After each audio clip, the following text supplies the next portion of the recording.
Yeah, so hello my ninjas. My name is Kansiime Anne, and today is the 12th of December. I'm on my way to a certain place in Tinda to a children's writers workshop organized by So Many Stories. So Many Stories is a website that is run and organized. It's a publishing website, I think, blog run by Nyana, a lady I met who is so sweet, and the first person I'm seeing now thinking about expanding the brains of our Ugandan children by teaching them more about writing. And I feel very important right now because I'm going there to speak as a writer, to tell them a lot about writing and characterization and building characters. The little I know about creating the character Kansiime Anne, and it's a pleasure as usual. I hope when I get there I'll have something sensible to tell them. And as usual, when I have nice things that are unusually interesting, different from the usual stuff I do in my life, I want to share it with you, my ninjas. So thank you, and thank you for coming along. And I'm going to be showing you, so I'm going to be recording bit by bit. Remember, we're still learning how to do content, so I want to show you. I've recorded this first part when I'm in the car headed there. I'll record a few more and then just put them together and make a fine long episode that you'll later on watch. Bye.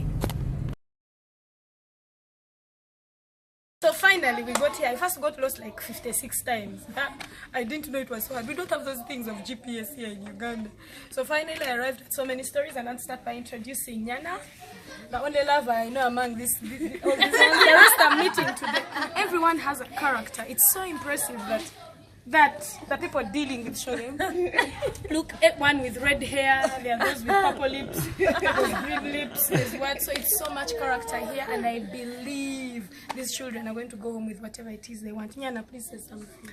What are you doing here? Why do we have people's children here? But what can I say when and you see the hair? You see the hair? Like really, a whole hairstyle.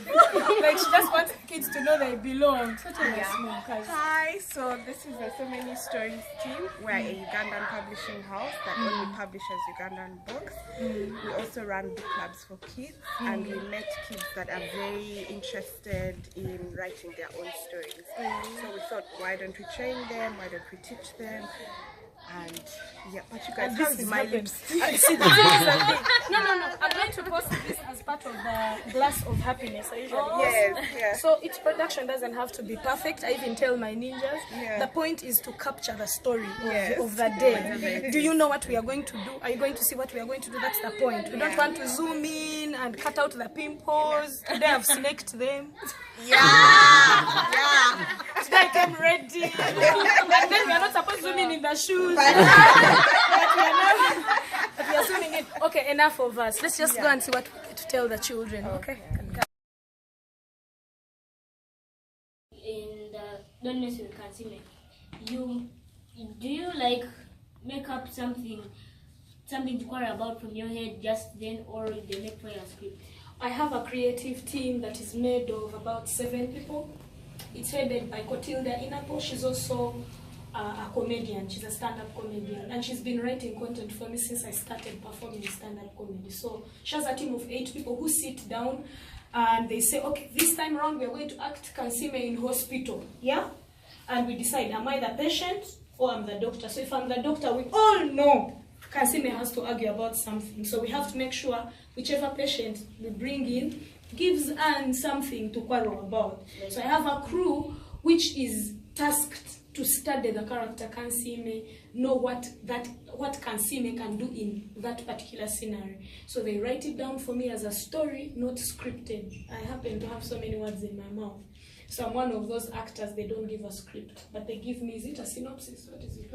Yes. They give me a synopsis. They told me, so when you reach hospital, this patient is going to come, they'll cough so much, then you'll abuse them because they've come to kill you with their disease, So you tell them to go and die somewhere, You go and tell them to die somewhere, not to die in your presence, So when you get there, you just want this to last for 3 minutes. I'm like, So now me, I know the story, but I don't know the particular lines. So they trust that the character Kansiime will find the lines that defeat the story. So by the time I reach set, me, I know I have to be the doctor that does not allow to die of this disease this man is bringing when I've not even told him to bring it to my hospital. So I sit and organize myself. Then Chijera, now with a big stomach. comes coughing and staggering around with cough, and then sits in a corner. I'm like, hey, please stop there, stop there. That's Kansiime. She doesn't want you to get so close if you're coughing. So you need to know what should Anne do in that particular situation. So I say, hey, stop there, stop there, stop, please, please, please, please. You're not going to come here. Find me here in my health zone. Bring your cough. Start coughing. Then I also end up coughing. Please. So that's typical of Kansiime. But you see, those lines I deliver, the creative team does not give me those lines. No, it gives me the flow of the story. So it's up to me to understand when the audience is watching, what do they expect Kansiime to do? In different characters, there's a character where you are a child, Yes.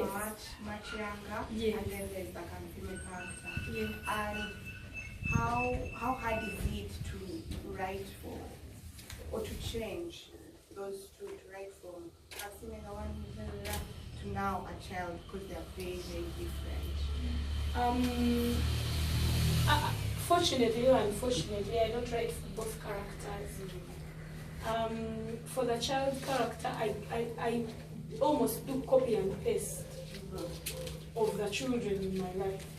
It's easy for me to be a child if I spent the weekend with one of the children that I, so that you study the mannerisms of the children, then you can become the child in the play.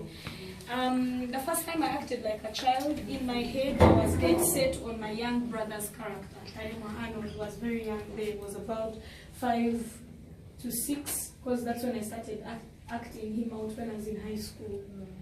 The last born. So it was so easy for me to act as a child because I wasn't trying to be myself. I was trying to be someone in my head that I knew, and I knew how he spoke. He would swallow mid-sentence. He would be like, and saliva was always a lot in his mouth. So I had a particular character I was looking at, and I knew all I had to be was not myself, was be them. So it was so easy for me to separate the adult character and the young character. I really had to master how, you see, I've sat here and I've noticed every time he's listening intensely, his finger goes up to the mouth. When he's listening intensely, you will know he's paying so much attention when his hand goes up to them. Same thing she does. So you learn different characters. So if I was to act like one of you and I'm paying attention, ideally my finger would go to my mouth. So when you're acting a different character, you need to think that character, not who you are. You lose yourself and your mind focuses on whoever you're trying to achieve. Have you seen this gentleman that acts like the president? Mendo, who acts like President Museveni? Aren't you fascinated? Do you know how he comes up with something like that? He watched the president deliver speeches over and over again and understood that when the president is talking, his hand does not move swiftly like ours. No, it moves as if he's a robot, you know. Some parts of his body don't move as quickly as the other. Then we know there is the heart. Then we know he stammers a little bit when he's speaking. You see, so those are the small things you focus on, and before you know it, you're not yourself. They say, why do you act like Kansiime? We don't get you these days. So that's it, Nyana. I just had to focus on the child character that was in my head. These days, when I have a kids project I'm working on, I hang out with kids. Just died. They put him in a bed and he died. So after he died, that's the hero. And after he died, his father was still alive. So his father made Rasta Populus. Rasta who? Populus. Rasta Populus. No, this guy is a player. Rasta Populus. Made a clone of him called Evil Hero. Evil Then hero. after the police shot him. Shot the evil hero. Yes, evil hero. Evil Hero. And after Robot Reactor was versing Sonic. Supersonic. Then after he turned into Supersonic. Then after he became Mega Man. And after Our super not superhero.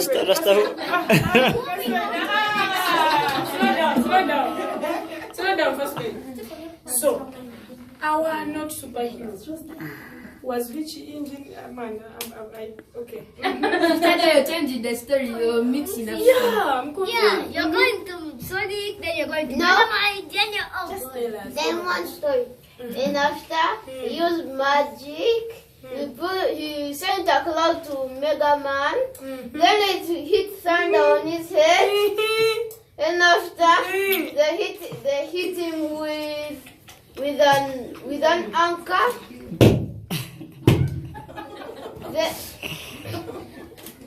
Then Sonic killed himself. And after he put a force field. And after he boxed him up, he punched him until outer space. Then he died and froze. We are out of space now. Then after he turned into Sonic. Then he turned into Sonic. Yes. Original.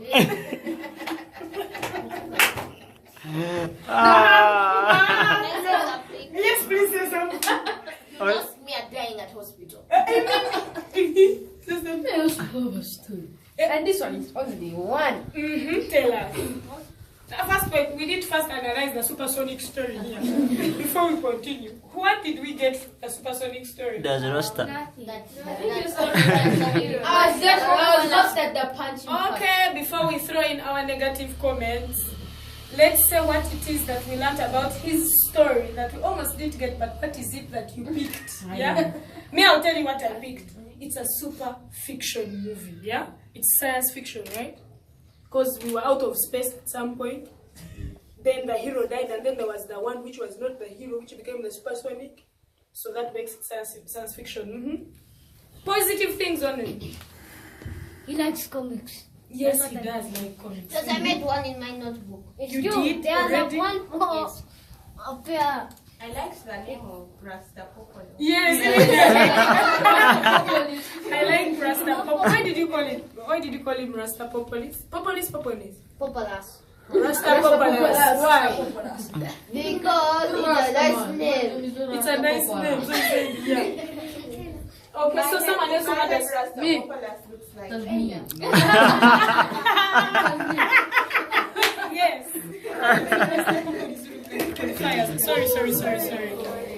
Sorry.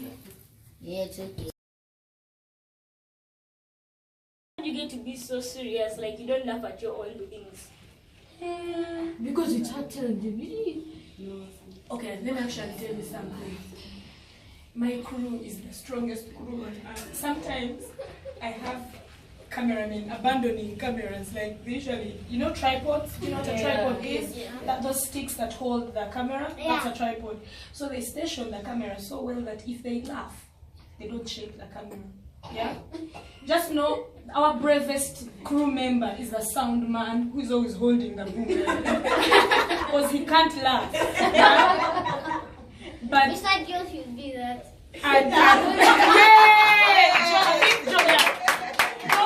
Joe would make a fantastic boom girl. Never to give up. Never to laugh. Always totally bored. So bored. It's okay, sorry.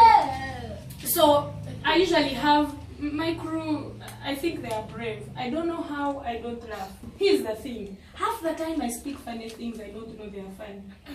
Till the other person laughs. That's standard procedure. It's like I'm always trying out on screen. So I speak something and I don't notice it's funny till I can see the ears of the person I'm acting with die, because they usually try to not laugh. But because I'm seeing them up close and they are lucky at that point the camera is on me, you can see they are dying, their nose is shaking, they are laughing but not laughing. And at that point, the director is probably somewhere in the pillows dying. Everyone on set is hiding to laugh away from the camera, yes? Except for when you're Me. acting and then the other person laughs, doesn't it also make you laugh? Yeah, sometimes we've had, actually that's the only time we've had to do second take, third take. If the crew is not used to the joke in the skit, then we always suffer with 1 take, 2 takes, 3 takes. Yeah, sometimes when you feel like going to that person's house, like when your daughter started saying that the teacher told her that the parents are supposed to help her with her Homework, and they didn't bring the answer. Then after you said, I know where you live, you even put on your slippers and took home to her house. Yeah, I reached there and she was not home. Does this make you laugh when you say that when your daughter says that she wants to run for school president, and then you say she wants to cause corruption? That wants to cause corruption. Are you trying to cause corruption here, eh?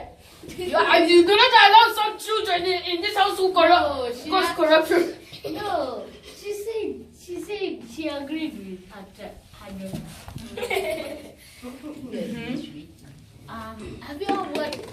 Have you won the award for Nanya?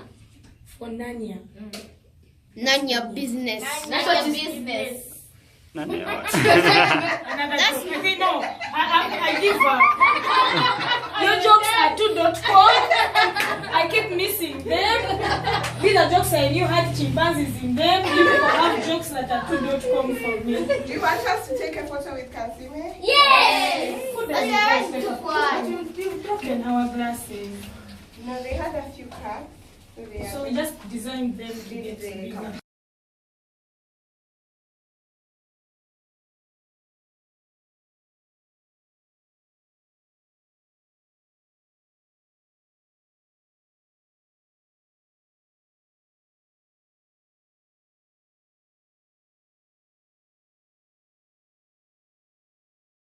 Yeah, so as you can imagine, I'm surrounded with too much love. I have to pick who I love first, and all of them are too awesome. Say hi. Hi. Yeah, and those angels. 1, 2, 3. We say that again. 1, 2, 3. We go. Hi. Yeah. Tell me you don't feel loved from wherever it is you are. They are so awesome. They tell stories about Mary sending WhatsApps to Joseph, Jesus giving birth in Morago where health services are fake. Those are the stories our children are writing. Do you see what you are doing, you government? Giving our children fake stories about suffering. But they are so creative. It was so awesome being with them. Say hi again. Hi. Yeah. Let me keep this love for myself. Bye. Yeah. So I'm panting because of the love I've just received. Sometimes it gets very overwhelming when you are with children, because they are the people we know for sure have genuine love. Like, they just love you and they don't need to explain anything to you. They don't want you to explain your imperfections. They just love you as you are. And it was awesome being in their presence and being able to ask questions that are ridiculously intelligent out of their children are very intelligent, You be around them and they ask you a question and you're like, yeah, I've been to workshops of adults and I even never get such sharp questions. So it was amazing how kids perceive the things that we do as adults. It's just awesome. So this has been one of those days that has totally blessed to still make a very amazing impact on children here in Uganda, and I hope I can do that and pass it on to the rest of the world. Yeah. So it's been Kansiime on a simple glass of happiness. Bye. Production is not as hard, I keep telling you.